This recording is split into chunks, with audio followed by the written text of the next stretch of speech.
Народов много, страна одна. Под таким девизом стартовал большой этнографический диктант 2022.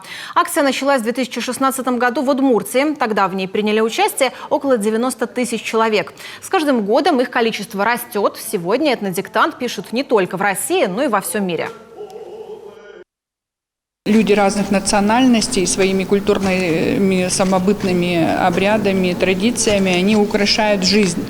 То есть мы всегда сравниваем разные народы с таким вот красивым, ярким букетом, красочным. И если бы этих цветов и разноцветия не было, то, конечно, жизнь была бы достаточно серой, обычной, однообразной.